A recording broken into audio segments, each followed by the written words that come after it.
Just a quick detail I need to explain in an apartment in Marbella. Let me show you what it is. Just a quick note on what I told you, that we have to actually make this wall a little bit more thicker so we can actually fit the electrical boxes in there, etc, etc. So what it implies is actually quite a lot, because we have to cut more flooring to make sure that the brick wall goes down and more stable.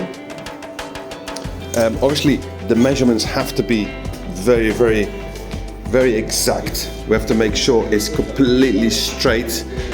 Obviously we always use the laser there and make sure that it's completely straight, because sometimes these walls are not completely straight either. But whilst we're doing the renovation, it has to be.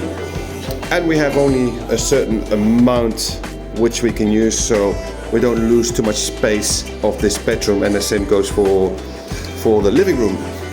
And we won't therefore touch the smaller bedroom. The smaller bedroom stays as it is.